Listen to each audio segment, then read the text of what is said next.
you have all the tools you need currently right now to be an elite professional, in parentheses, in your personal life, or ... outside the office. Welcome back, everybody. I am your host, Brian. Thank you so much for being back with me again this week, and welcome to my TED Talk. No, this is technically not a TED Talk. This is my podcast, the Success Lift Podcast. I'm glad you are back with me, whether this is your first time here or whether you're an OG. I appreciate you checking me out. For everyone who has found me recently and let me know, who's going back through the archives, I love you. For everyone who's left a rating on Apple Podcasts or Spotify or wherever else you happen to listen to the show, watch the show on YouTube, by the way. Check out the show on YouTube. Subscribe to the show if you haven't already. It would truly mean the world to me. We have a bunch of ratings on Apple Podcasts, 162 ratings as of the time of this recording. Just about all of them are 5 stars. It looks like there is 1 4-star and 1 1-star. Shout out to whoever gave me a 1-star review. I am working tirelessly to improve the show because of your feedback. And I appreciate everyone who's left a review over the past several months. But to be honest, it's the end of April. Is it May yet? I don't even know. It's not May yet. It's close. It's close. We have not gotten a review since the middle of February. And I would love to change that. So if you have a moment, if you could head over to Apple Podcasts, if you could head over to Spotify, wherever it is that you listen, find a way to leave a review. I don't know if you can leave a review on YouTube. Just keep commenting on the weekly podcast episodes that drop. For those of you who do, I truly appreciate you. I see you joining on as a subscriber. That's one cool thing about YouTube I'm learning, is that you actually see who subscribes to you, to your channel, as they say. And so thank you for that. If I could send like a direct message to you, I would, but I don't think you can via YouTube. So thank you so much for doing that. I mentioned TED Talk. What I want to talk about this week is a topic that I have kind of packaged together that I have done talks on before, whether it be just in its entirety or weaved it into, other talks that I've done, mostly for financial professionals. Listen, if you are a financial professional or you have money invested in financial markets, if you care about certain asset prices going up, most likely, of course, you could care about some going down potentially if you have short positions in some, but for the most part, in general, people want prices of assets to go up over time. What I say, how I speak, the vernacular in which I use, it should resonate with you, because if you don't know, I was a financial professional for a pretty long time. And so my brain still kind of works that way. And I'll probably, I don't know if it'll be next week or the week after or soon, I'm going to do a little recap of my story so that people can get to know me a little bit better, because a lot of people have found me who have absolutely no idea of my story, who don't know what I used to do, who just assumes that I'm just some random guy now who speaks into a camera and has done so for a long period of time. That's not true. Haven't been doing it for that long. And if I can do anything, you can do anything. And that's actually what makes me an expert in some of the things that I choose to do for a living now, because I sat in your seat for 20 years. I transformed my life in your seat. I lived about as unhealthy of a life as you could live in your seat. And I made all the changes while I was doing what you do every single day. Now, whether our professions are exactly the same or not, probably not. But are they pretty damn similar? They absolutely are. Do we have the same stresses? Yes, we do. Do we have the same busy schedules as professionals and parents and spouses? Yes, we do. Do we have the same pressures and anxieties? And Jesus Christ, are you freaking kidding me again with this life that I'm attempting to live at a high level in my professional life? And I wish I could just figure it out in my personal life. Yes, we're the same. And if I can do it, you can do it. And that's literally the premise of my programs, especially my company wellness program, my executive coaching program, and even my one-on-one work with high-performing individuals. If anything that I just said resonates with you, go to thesuccesslift.com/ whichever way the slash goes, I don't know, HPH. HPH stands for High Performance Health. It's the name of my program. Suceçss Lift is my brand. High Performance Health is the name of my executive coaching program, my company wellness program. I am super excited at the results that we are getting inside of corporate America right now. If you run a team of individuals, if you have key men and women inside of your organization, if you want to take your company to the next level, increase its profits, improve its culture, decrease your healthcare costs, increase your productivity. What else is there to pitch? Make everyone happier. Make yourself a more desirable firm, team to work for. I'm your guy because I've sat in your seat and I can show you exactly how I transform my life and continue to operate my professional and personal life at a very high level. I help people take their mental, physical, and even relational performance outside the office to the next level. And that's exactly what I want to talk to you about today, my TED Talk, all right? You have all the tools you need currently right now to be an elite professional, in parentheses, in your personal life, or ... outside the office. I got to figure out exactly what I'm going to title it. Feedback is welcome. Just don't jack my talk, all right? I'll find you. This is now a public record. I'm making this in April of 2024. If you start talking about this stuff, I'll see it, all right? This is my talk. This is my topic. This is my expertise. You likely can't do it because you haven't had my experience anyway. And so what I want to talk to you about today are the 4 things that you need and actually already have and are exhibiting it in your professional life to have an elite life outside of the office, okay? So let's talk about what you have, all right? What do you currently have inside of your high-performing career? What traits have you exhibited over the course of time? Hint, that might be one of them. That has allowed you to lead a very elite life, all right? Let's go through them real quick and then we'll break them all down. Number 1, you have had specific goals. It might be a certain income per year. It might be a certain level of wealth, money in the bank. It could be a title. It could be a retirement age. If you're a financial advisor, it could be assets under management. If you're a trader, it could be, making a certain amount of money with your trading book on a particular year, commission-based people, commissions per year. I don't know, but you've had specific goals. Okay? You've had specific goals. The next thing you've had is a structured plan. Now, I don't mean exactly how to get to that goal, although maybe some of you have. I mean that on a day-to-day, week-to-week basis, month-to-month, quarter-to-quarter, you name it, you walk into the office and you have a plan. I sat in a morning meeting every single day. Everyone who is on a trading desk does that, at least for the most part. There are morning calls all throughout Wall Street. There are weekly sales calls all throughout businesses. There are weekly meetings, quarterly meetings, companies report meetings on a quarterly basis.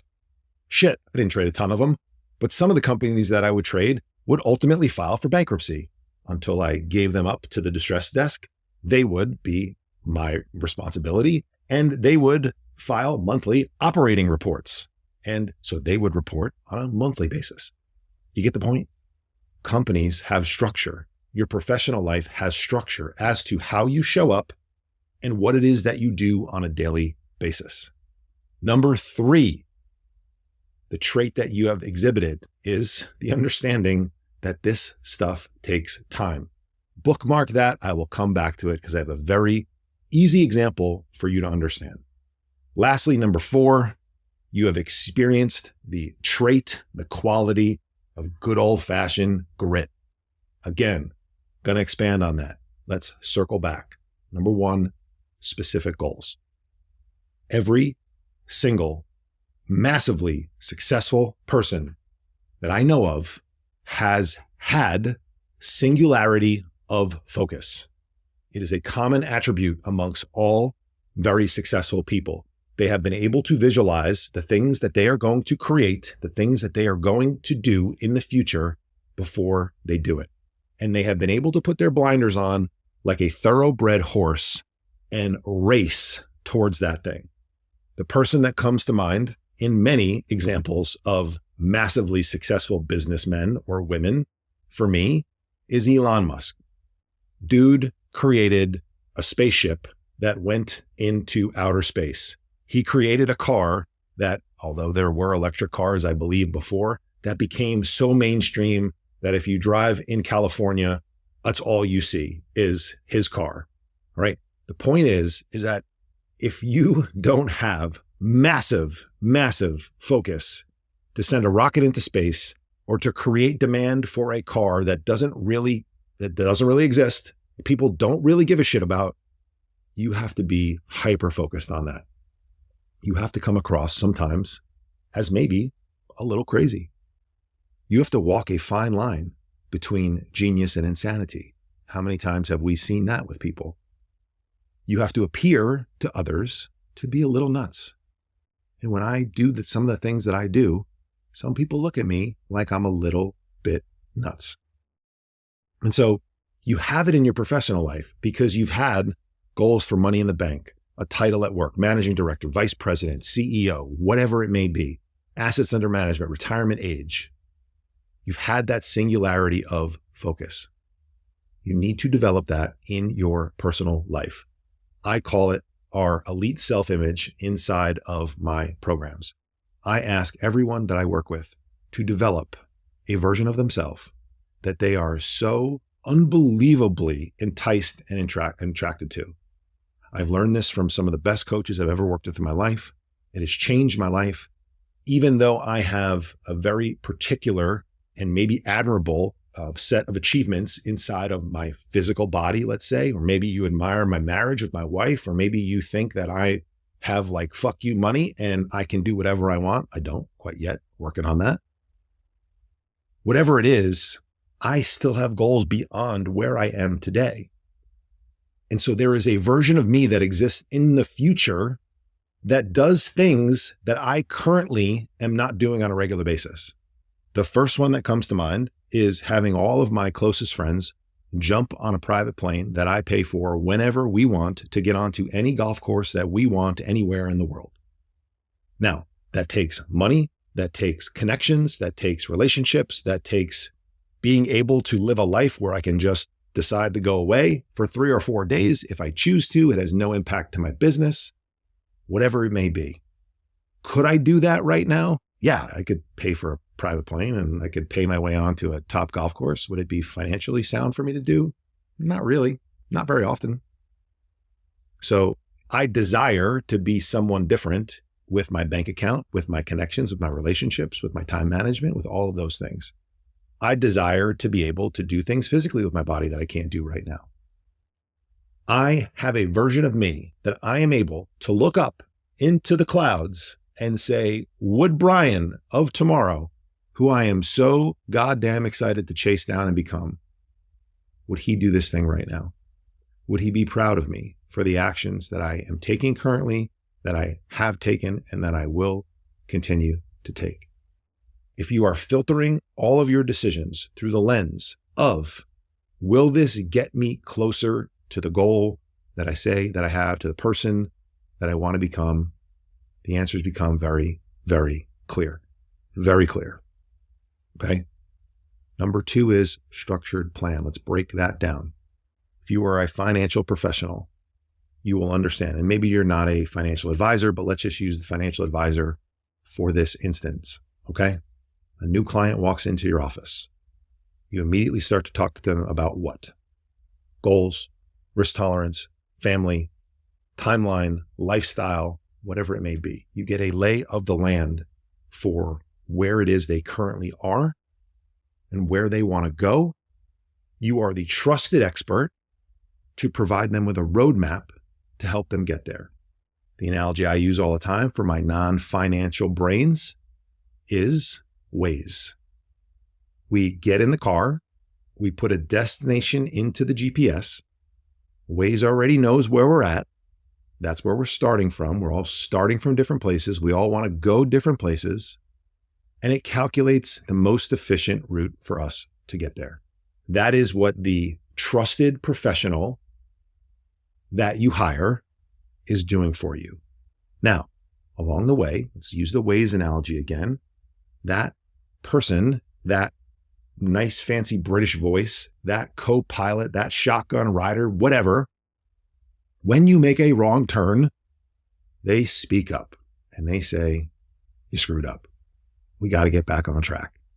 Just go up here, make a left, U-turn, come back around, we'll get back on track. If you're a financial professional, you do a quarterly review. You do a monthly review. You redistribute assets based on the portfolio and the percentages that they are supposed to be in. Okay?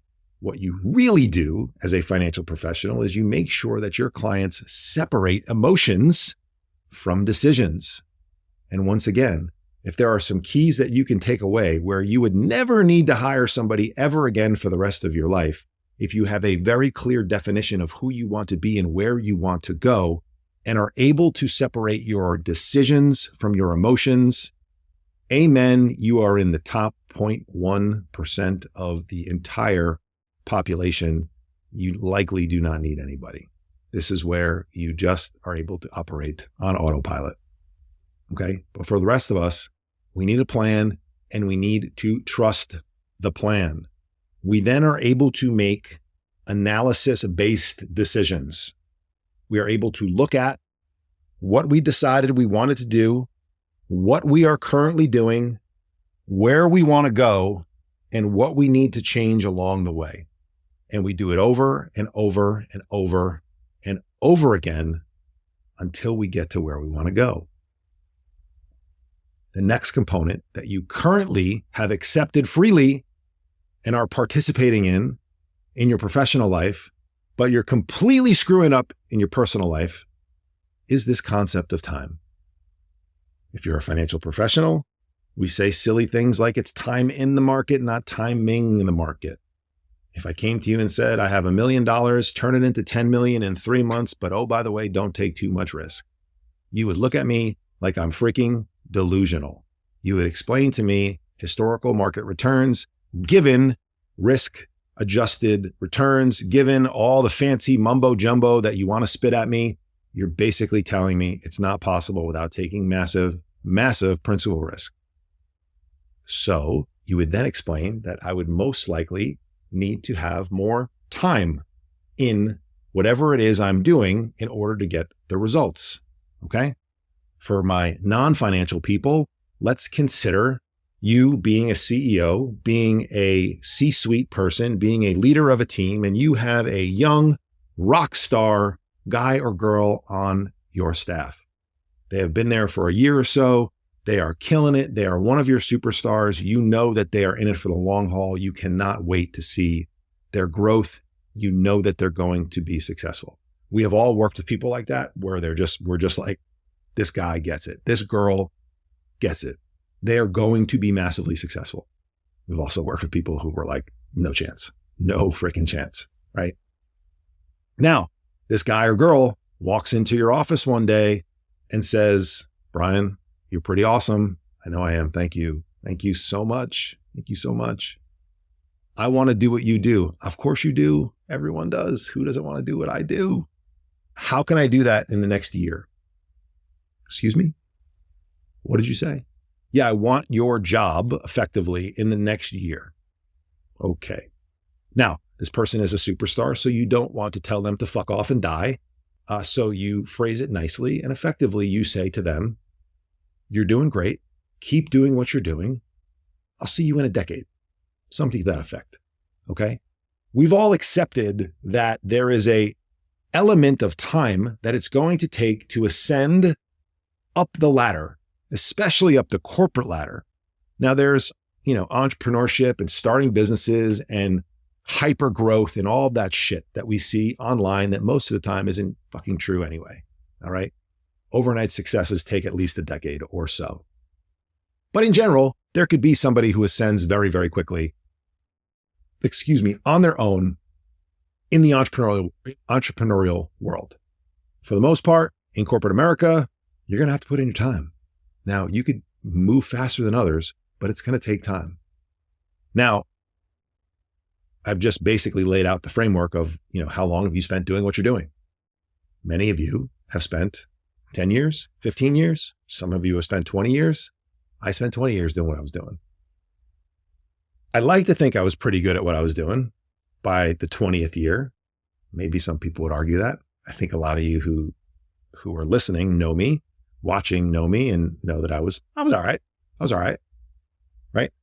My job was kind of on autopilot at that time. I could have done my job pretty easily.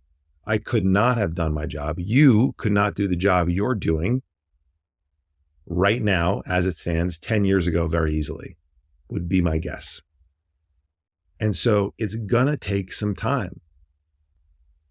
Here's the catch, or here is an added bonus, going back to the GPS. Make the right turns and it's gonna take less time. Stop going around and around and around the neighborhood and get the hell out of it and get on the highway and you'll start moving. You guys are you're making too many wrong turns in the neighborhood. You're not even getting to the highway so you can hit the gas. And as soon as you hit the gas, you're driving into a ditch. Stop driving into ditches. Right? But in your personal life, with your body, with me, it was with my marriage, it was like, I was sabotaging my marriage for 5+ years, maybe more, maybe a decade. And I decided to change my ways and start being a good man. 3 months in, I'm like, hey, babe, where's this killer relationship that I've been after? She's like, okay, pal, see you in 3 years, because I don't know if I believe this. So it's going to take time. Whatever transformation you're looking for in your life, whether it be your mindset, whether it be your physical body, whether it be any relationship, will take time. And it likely is correlated to the amount of time that you've been fucking it up. And so if you've been doing what you've been doing for over a decade and you get into a 3-month program, good luck. Good luck. That's why most of my programs, my group executive program is 4 months. My one-on-one program is 6 months. And I couldn't be more upfront with both of those groups of people that this is just the beginning. It's the only way I could have gotten you to say yes. Sign up for my 3-year program. You'll make consistent, slow, and steady progress, and you still won't be where you want to be in 3 years. Did I just put you to sleep? Did you just swipe to the next ad? Are you on the next 90-day to shredded plan? And so stop thinking that you can reverse 10 years of behavior, especially if it was trash, in 3 months. It might take you 3 months just to get off the ground, to get out of the neighborhood, to use the same analogy. So we've all signed up for this compound interest approach to our investing and to our careers. And yet when it takes time in our personal life, we're like, where's my results? I'm going to go try something else. I'm going to fast today. You know what? I only lost 1.5 pounds, so I'm going to fast for 48 hours. And then, because that was a miserable experience, I'm going to eat 4 days worth of food in 1.5 afterwards, and I'm actually going to gain 3 pounds. This is the dumb shit that people do. By the way, I'm going to start a segment. I might even do a podcast on this. Dumb shit that really smart people do. Because I talk to a lot of really smart people, and you guys do some dumb shit when it comes to like your health. You're pretty smart in other places, but you do some dumb shit when it comes to your health. Maybe a podcast episode on that. If you pay attention to me on Instagram, I do silly things like shout out to everyone who avoided fruit today, but drank 6 vodkas last night. Shout out to everyone who didn't put cream in their coffee because they didn't want to break their fast. Silly things like that. Okay. Number four and the final one. And this is really important. Now, don't take this one the wrong way. Allow me to provide some context, because I believe there's aspects of this that I actually rail on and make fun of that isn't sustainable long-term, that people love to do because they love to like talk about it, post about it. Like they just love to go away for the weekend and get waterboarded by some fucking Marine with a hose and like come back thinking they're like a changed person. All right. You need a level of grit. You need some level of grit in your life. I've used the phrase do it anyway often over the last several months, haven't I? It is something I say to myself very frequently because you guys think that there's this like magical motivation fairy that comes down and strikes you. And it's like, welcome. You're welcome. You're now blessed. You have the gift of motivation. And it's just such bullshit. It just doesn't happen. If you're consistently waiting for your feelings to dictate your actions, you will be in the same place that you are today and likely have been for the last many, many years. And so we have this concept of grit in our professional life. You have the sniffles. You are tired. You are stressed. It's a shit show at work, and it ain't your fault.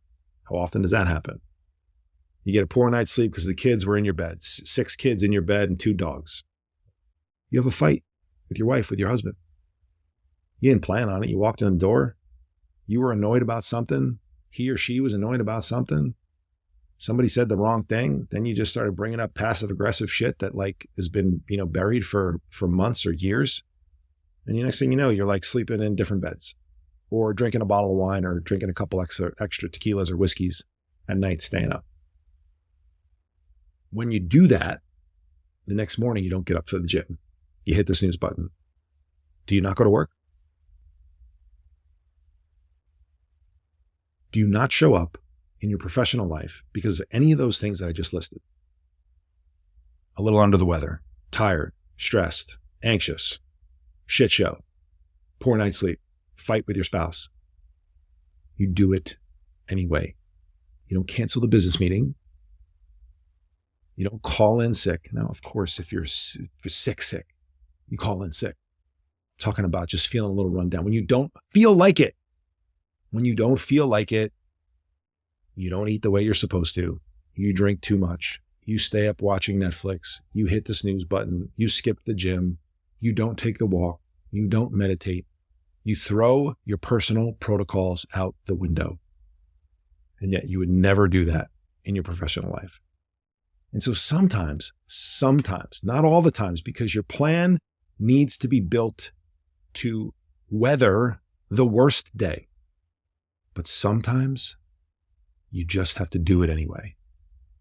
And you need that grit in your life because you have to do things when you don't feel like it. I tell people all the time, we're not solving for having to motivate ourselves to get up and do a 45-minute workout. We're solving for 30 seconds, maybe 2 minutes from the time it takes you to put your feet on the floor from the bed to get into the bathroom, sleepwalk into the bathroom and pee, and then throw some water on your face, and then put the clothes that you've already preset out next to your phone, which, oh, by the way, is not next to your head. It's further away, so you have to get out of bed and shut the alarm off. There's all these little things that we can do. We can set our clothes out for the gym. We can write ourselves a little note, a little motivational note. We can have a cup of water there. We can have our toothbrush ready. You're just solving for a couple of minutes. As soon as you do those things, go reward yourself. Shuffle into the kitchen. Make yourself a strong cup of coffee. Yeah, hydrate, but make yourself a strong cup of coffee and get your ass to work. Once you do that, have you ever not felt pretty good? Have you ever not felt accomplished? None of us are working out hard enough to actually do any damage, okay? That's another thing that really smart people do, dumb shit. You ain't working hard enough to let your Whoop or your Oura Ring or your Apple Health app, whatever, tell you that you're not recovered enough. Get the F out of here with your recovery scores, okay? You don't need recovery if you're doing the Peloton 30 minutes a day. None of us are working out hard enough. Maybe 2 people that I know come to mind, all right? You ain't David Goggins. Just get up and do what you have to do. Then look at your recovery score when you're done. Okay. A lot of smart people do a lot of dumb shit. Okay, let's review. You need specific goals. You need a structured plan. You need time. And lastly, you need to goddamn do it anyway and have some grit. That is how you become an elite professional in your personal life. I appreciate you guys. If you could send this one to an elite professional that is an absolute disaster in their personal life, it would mean the world to me. I'll see you back here next week.